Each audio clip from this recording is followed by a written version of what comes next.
নমস্কার, নমস্কার, নমস্কার। আপনাদের প্রিয় মিত্রদা আবার ফিরে এসেছি আপনাদের সামনে। আপনাদের নিয়ে এসেছি আমারই বাড়ির ছাদে রুফ গার্ডেন।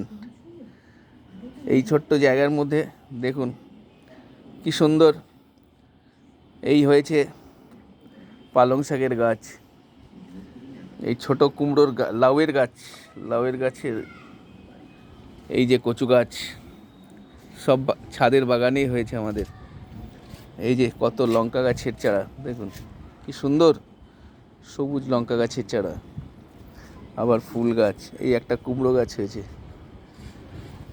এই যে গাছটা আছে আপনারা দেখছেন, এর পাতা সুন্দর চায়ের মতো গন্ধ। চা তৈরির সাথে সাথে, চা পাতা দেওয়ার সাথে সাথে এই দুটো পাতা ছিঁড়ে দিয়ে দিলে চায়ের অপূর্ব একটা সুন্দর সুবাস আসে। এই যে এটাও আছে আমার বাগানে। এই যে পুজোর জন্যে বেল গাছ, এখানে বেল পাতা হচ্ছে। এই যে গাছে নতুন কুড়ি আসছে ফুলের। এই যে দেখুন, এই যে লেবু গাছে কত কুড়ি এসছে, লেবু ফুল এসছে।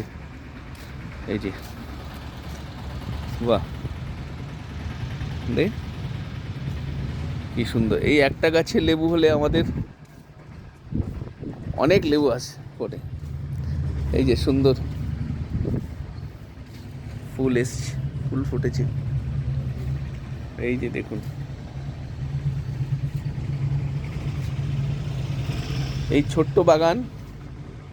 এই যে আমলকি আবার শুকাতে দেওয়া হয়েছে এখানে দেখুন, আমলকি কিনে নিয়ে এসে, কাঁচা আমলকি কেটে এইগুলোকে রোজ সকালবেলা খালি পেটে খেয়ে, আর 1 লিটার করে জল যদি খালি পেটে খেয়ে নেওয়া যায়,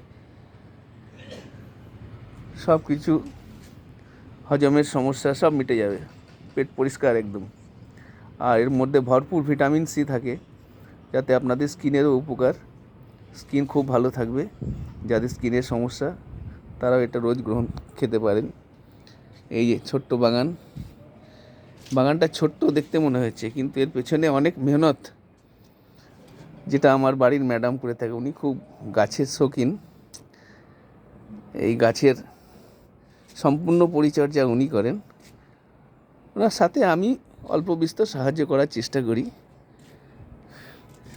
আসুন আপনারাও চেষ্টা করুন আপনাদের ছাদে এরকম সবুজ গ্রিনারি তৈরি করার।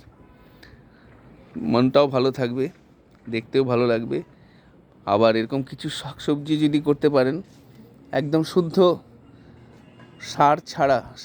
রাসায়নিক সার ছাড়া এইসব শাকসবজি খেলে শরীরও ভালো থাকবে, তরতাজা থাকবে। আচ্ছা, নমস্কার, আবার দেখা হবে পরের ভিডিওতে।